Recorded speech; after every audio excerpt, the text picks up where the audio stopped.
Greetings. My name is Kimmy and my oldest sister Sherry is a teacher, middle school teacher in Virginia. She has requested that I do a yoga video for the new breed of stay-at-home COVID teachers. She specifically requested neck and upper back stretches for focus on that area, because y'all aren't used to just hunching over a computer all day long. So really, ultimately, this practice is good for anyone who sits at a desk for prolonged periods of time. And it's mostly just gonna be stretches, really all stretches, predominantly on the floor, really all on the floor, and then I have a blanket I'm sitting on, but absolutely not necessary because we won't be here too long. If you have a block at the very end, I'm gonna give you an option of doing a little neck massage with the block if you don't have one. You can try a book. I don't think it'll work really well. Often the block, you can have a book for the block, but in this case, probably not the best idea. But maybe it'll inspire you to order one off of Amazon or Target or something, because it's magic. This last little bit. So throughout the practice, if something is speaking to you and you want to stay longer, just pause me, stay, and then turn it back on when you're ready to move on. And these first few exercises can be done just sitting at your desk while you're in the middle of a work day, just taking a little break. It can be done just in a chair, and then there'll be some where you'd want to find some floor space. You don't have to have a yoga mat. You can just do it on the carpet or wherever on a rug. So we're just going to start super briefly with a tiny bit of breathing. Just it's called box breathing. It stimulates the parasympathetic nervous system, starts to help us become present and aware in our own bodies, and try to tune in to what is happening in our tissues and just let go of whatever else is happening in the world a little bit. So sit up nice and tall. Your head is super heavy. It's 10 pounds probably, if not more.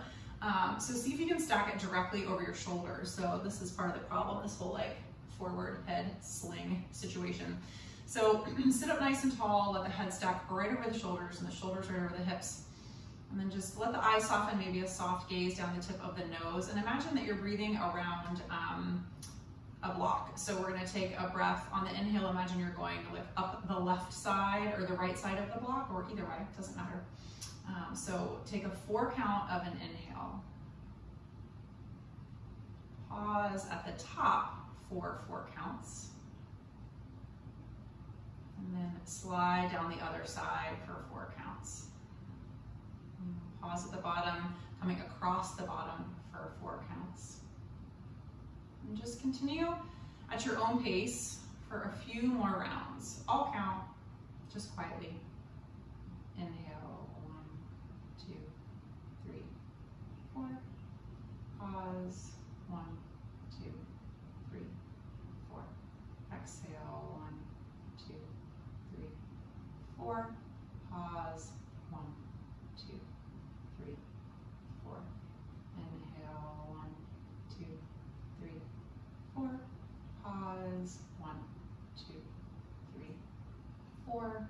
Exhale, 1, 2, 3, 4. Pause, 1, 2, 3, 4. One more round. Inhale, 1, 2, 3, 4. Pause, 1, 2, 3, 4. Exhale, 1, 2, 3, 4. Pause, 1, 2, 3, 4. And just let the breath return to normal, but keep some awareness in it. And we're gonna start by reaching the arms up overhead, and on the exhale, clasp the hands behind the back, interlace the fingers, and see if you can bring the palms together. If not, no big deal. Lift the heart up a little bit, and then just bring the fist over to the right hip and draw that right arm forward. So the elbow presses forward, and let the left ear start to drop toward the left shoulder. So right here, most likely you feel a pretty good stretch in the right side of the neck. Certainly you can stay right there, or you can start to sleuth around to find where there might be an extra tight spot. So you can start to drop the chin toward that shoulder, move the stretch more into the trap. You can lift the chin up toward the sky, stretching into that sternocleidomastoid in the front of the neck. You can draw the chin a little bit over toward the right shoulder, and just maybe it's an organic flow, just pausing where it is that you feel perhaps you need a little bit of extra time. Maybe you keep it moving the entire time. Totally up to you. And take a couple more breaths here.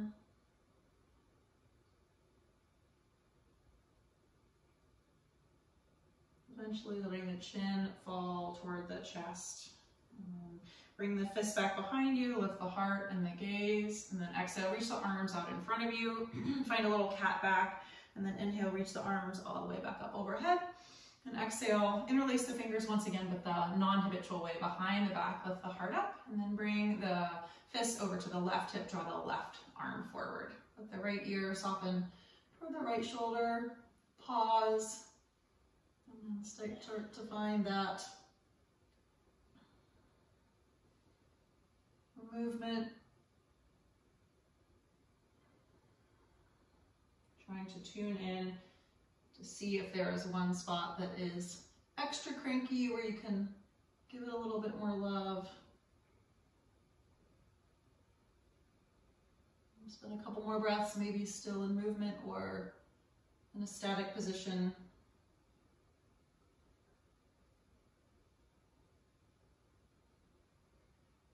One more breath in. On the exhale, let the chin come to the chest. Inhale, lift the arms back up over the head. And exhale, drop that left palm down, reach the right arm over. And we're just going to flow with the back breath. But we're going to pause here for just 1 second. So ground through the right sit bone and reach through the right fingertips to create all sorts of space in that right side body. And then roll the left ribs up and under. Next time you breathe in, flow up and over to the other side. This time the left sits bone grounds, and then reach the left fingertips up and over, and then square the chest toward the front, or whatever space is in front of you. And just flow with your breath. So on the inhale, you lift up, and on the exhale, you arc over. Inhale, reach. Exhale, take it over. One more time. Inhale, reach, up and over. Inhale, lift. Let that right palm make its way to the earth, or maybe a chair next to you one last time. Then inhale, reach it all the way back up. And exhale, twist this time. So if you're at a desk, you can bring your hand to the desk and your chair behind you. If you're sitting, the right hand comes to the left knee and the left hand tense you up. Inhale, reach back up. And exhale, twist to the other side. So you're lengthening the side that you're twisting away from and contracting the side that you're twisting toward. Working the obliques a little bit. Crown of the head always reaches toward the sky. Inhale up. And exhale over. Inhale up. And exhale, twist. And when you're in that twist, on this side, you try to soften, especially that left shoulder away from the ear, and even get a little bit of a neck stretch added in there. Up and to the side. One more. Over to the right. Lift it up. And make your way over. One more time. Inhale, reach it up. And then exhale. Switch the crossing of your legs if you are seated on the earth. We're just going to do a tiny bit of strengthening for the upper back. So what happens when you sit at a desk all day is this number where the head is heavy and it's draped, and then all of this gets super stretched out and weakened, and all of this gets constricted and tight. So we're going to open up this in a minute, but first we're going to do just a little tiny bit of strengthening for all of this region to help keep that good posture intact. So we're going to bring our arms up like goalpost arms. So elbows are about level of the shoulders. And then we're just gonna, we're gonna do about 10 of them. So for a 3 count, we're gonna start to draw the shoulder blades together and draw them up toward the neck. So on the breath in, let the shoulder blades merge toward one another and them lift up a little bit. And then exhale, just relax back to that neutral position. Let the shoulders move away from the ears. And inhale, kind of trapezius contractions or rhomboid contractions. And then exhale, let it go. That's 2.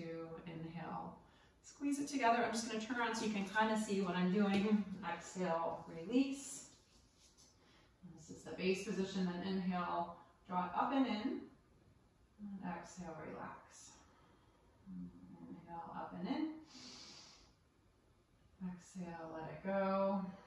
About 5 more. Inhale, bring it together. Exhale, back. Turn back around, inhale together. Exhale it back. 3 more. Inhale. It's a little bit of a clenching of the shoulder blades if you think about it that way. Exhale, release. 2 more. Inhale together. Exhale, soften. Once more. Inhale, squeeze. And exhale, let it go. So the arms fall by the sides and get super soft. And then we'll reach the arms forward, interlace the fingers, and press the palms away from you. Soften the shoulders down the back, hollow out the belly, and tuck the chin. Inhale, lift back up. We're gonna do 1 more strengthening exercise, which I won't lie is not super fun, but it's super effective, so we don't have to do it very long. So you're gonna come back to the goalpost arms, and then you're gonna bring the elbows together and try to keep the elbows at shoulder level. I can't see you very well, so I'm just gonna turn a tiny bit like this. So you're trying to keep the elbows at about shoulder level, and then you're gonna bring the pinky blade of the hand together. I speak English.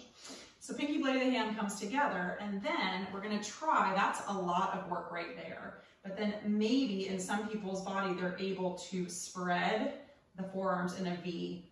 So super unpleasant, I won't lie. I won't keep you here very long, but see if you can lift the heart, engage the core, lift the rib cage up off of the pelvis, and just the littlest bit of a V is so much work in the shoulders and the upper back. 1 more breath in, and then that's a lot. Stretch back, open up the heart. Whew. And then we're gonna take it to what's called a rack pose, which sounds really offensive, like some kind of medieval torture device, but you really can customize it to what is appropriate for your body. So you're gonna come onto the floor, and then legs are just out in front of you. They can be down, they can be bent, it really doesn't matter. And you're gonna start to walk the hands back behind you, fingertips face away. Try to keep the arms at about shoulders width apart. And almost like you're lazily watching TV. So you can do this while you're watching TV at some point. So for some people, you know, you're gonna feel a good bit of sensation right here if you're really tight up here in the pec region. But if it feels appropriate, you can start to work the hands back a little bit more. It's gonna look different in everybody's body. So shoulders is one of the regions that I'm fairly open in, so don't like look at me, or if you're doing this with a friend, don't look at them, or not a friend, but somebody you're cohabitating with, or you're isolating with, or you're doing it 6 feet away. So we don't have to hold this super long either. If you want to let your head fall back, just kind of scrunch up your shoulders so you make a little pillow so the head's not just dangling back in space, so it's supported. Just 2 more breaths here in this rack pose.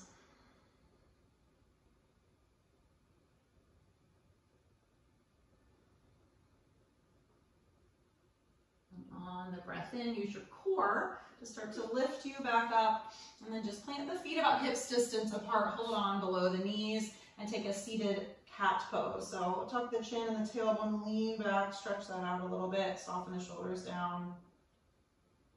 We're gonna come to 1 more kind of quasi-active position on our bums. Well, we're gonna lift our bum. We're gonna come to reverse table. So hands are gonna come behind you. Fingertips can face forward, probably for the most effectiveness. If that's uncomfortable in any way, you can have the fingertips face kind of off to the side. So feet are hips distance apart, and hands are about shoulders distance apart, and elbows are bent and hugging in. Then press into the feet and the hands and start to lift the hips up off of the mat. Can't really see yourself, I can't see myself, but ideally, knees are stacked right over ankles and shoulders right over the wrists. And then you can sway a little bit here. Again, if you want to let the head fall back, just kind of scrunch up the shoulders to give yourself a little trapezius pillow, that's what I call it. And just 2 more breaths. If that's uncomfortable for the neck at all, just you can look straight up toward the sky or toward the knees, finding as little or as much sway as is appropriate in your body. And then on the exhale, start to set the bum back down. Take that seated cat 1 more time. We're just gonna cross at the ankles and come over onto the belly to do a tiny bit more strengthening, but it's gonna be to strengthen the lower back, well, really all of the paraspinal muscles to help keep us having good posture. And then we're gonna stretch all of this out a good bit at the end. So coming onto the belly, feet are about hips distance apart. If your low back is cranky, you can certainly take them farther apart, is fine. We're gonna reach the arms out in front of us and they're shoulders distance apart, and the pinky side is down, thumb space up, like you're reaching to shake somebody's hand. And we're gonna alternately lift, alternate limbs. And then try to not jack the head up to scrunch into the cervical spine. Look maybe just like where your hands are. So you're keeping all sorts of length in the cervical spine. So on the breath in, we're gonna lift the left arm and the right leg. And then on the exhale, we're gonna start to set that down. And then inhale, right arm and left leg.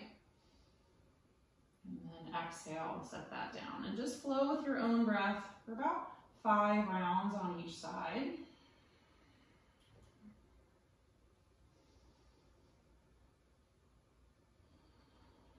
So try to take the speed out of it and embrace a deceleration.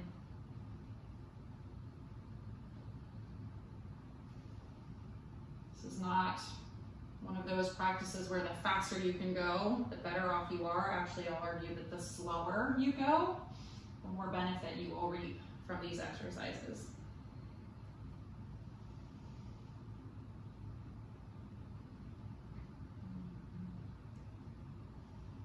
I'm on my last round of 5, so wherever you are, just start to even out so you've lifted equally on both sides.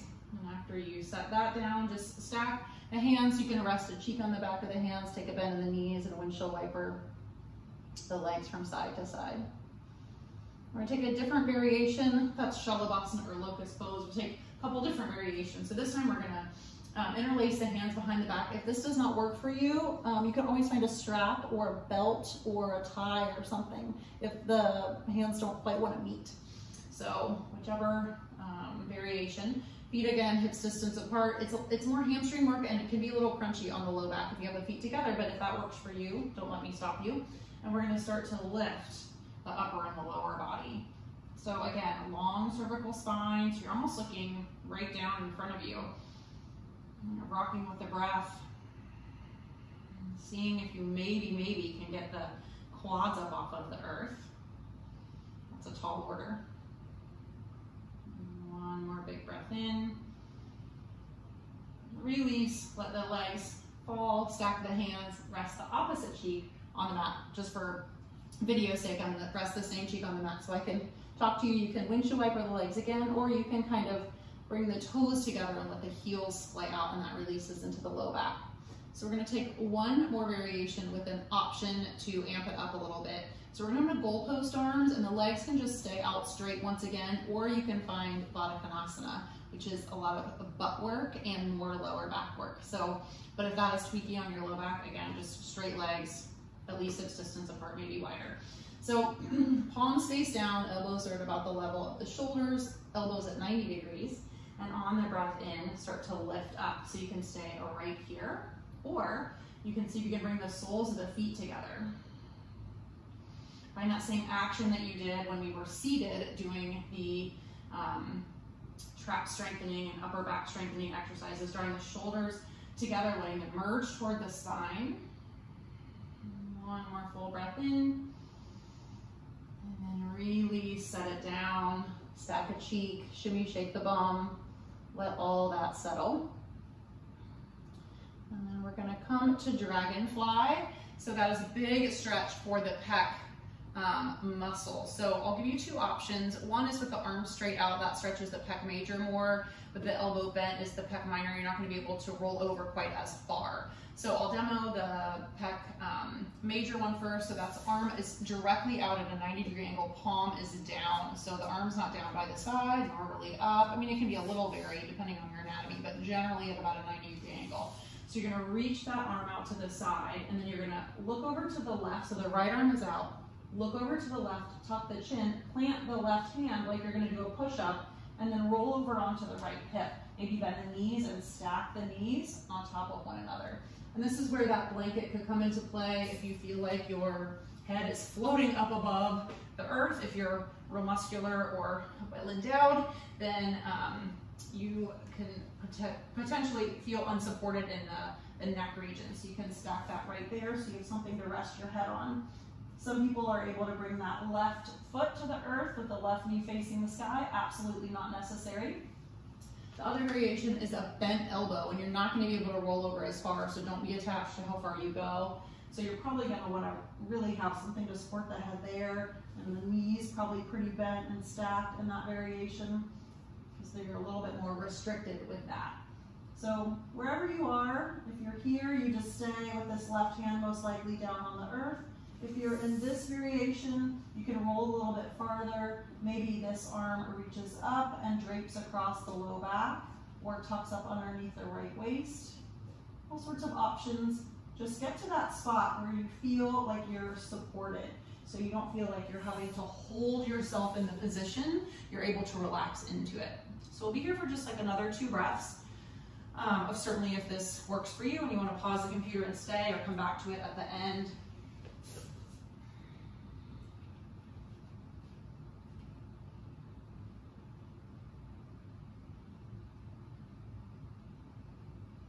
Super slowly starting to come back out of whichever variation you have chosen. So for this, I like to take my arm in the opposite direction. That was a big external rotation. So I like to come back onto my belly, stack my left hand so I can rest my cheek on it, and then internally rotate my right arm and let it rest by my side with the palm facing the sky.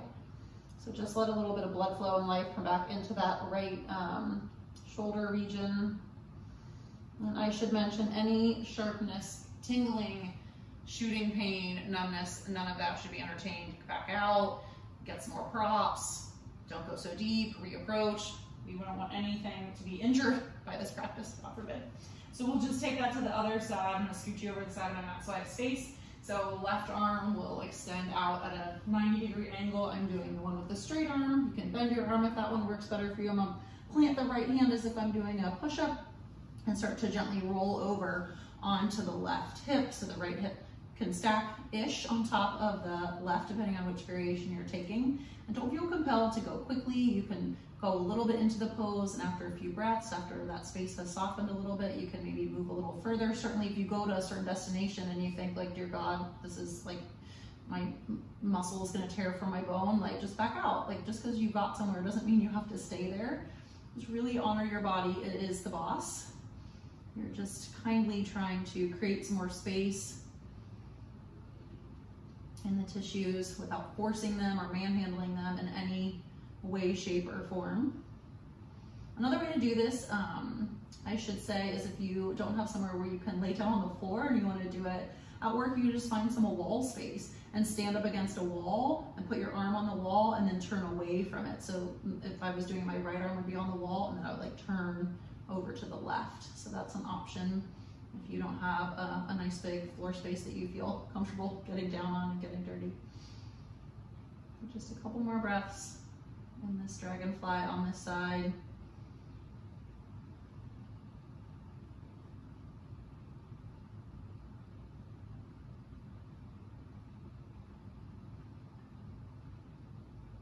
Whenever you're ready, super slow, starting to make your exit, coming back onto the belly, and then bringing that left arm by the side body, rotating it such that the palm faces the sky and the thumb is by your hip or leg, depending on the length of your arms. Just give that a little bit of time to come back to life.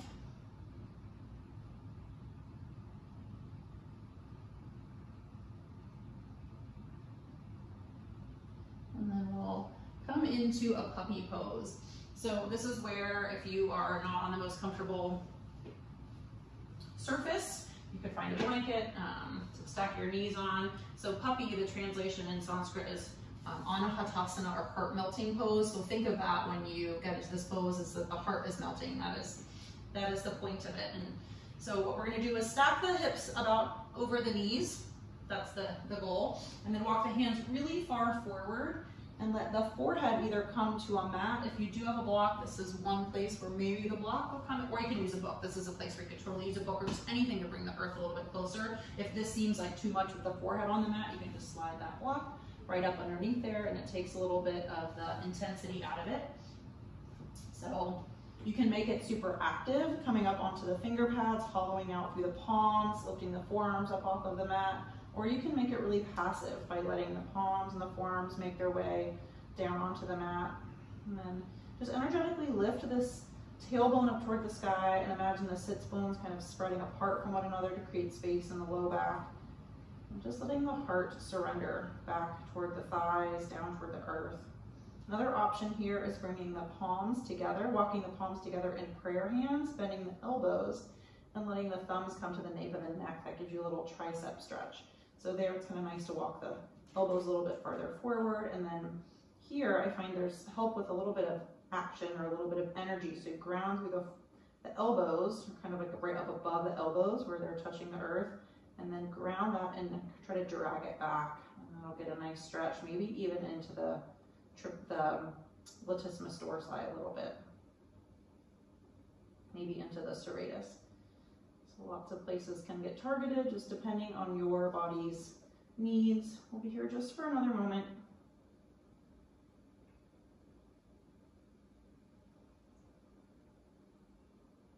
We're going to transition into seed pose. So seed pose is like a narrow-legged child's pose. So you just bring the knees together and let the hips settle back over the heels. And bring the arms along the side body with the palms facing up and the forehead resting on the mat or a block. And then just let the shoulders drape around the knees like you're giving yourself a nice hug. So here there's really no energy exerted, just letting go.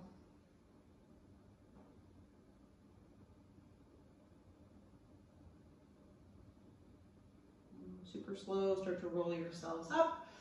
And then that last little option to give yourself a little, I feel like it's my own little deep tissue massage with a block. So it can be done on the lowest level. I personally like it on the middle level, but I would maybe try it on the lowest and see if that suits you. I just feel like I get a little bit more weight, which gives me a little deeper massage on the middle level. So you're just gonna lean back, and it may take a moment of getting organized. And you're gonna try to bring the block right to the base of the occipital bone. So right where it transitions from bone just into soft tissue, that's kind of where you want to get the block to where your head is resting on the block. And arms can just be along the side body, palms can face up. And then just let your head be weighted, like you're not pressing down nor are you trying to lift up at all. It's just totally relaxed. And then we're gonna start to roll the head over to the right as far as it can go. And then come back about halfway. And you'll find that little ropey muscle there. I wish I knew the name, I don't. And you can just kind of rock back and forth a little bit on that muscle, and that block, the edge of it kind of digs in a little bit. The cork block, ooh, I have a cork block over there, I should have grabbed that. That's even more of a deep tissue massage. It's a little harder, so it depends on what you're looking for. I could do this for like another 45 minutes, but for time's sake, we will just come back to center, pause, and then roll the head as far over to the left as it can get, and then about halfway back, and then just rocking back and forth. And that little knotty muscle there.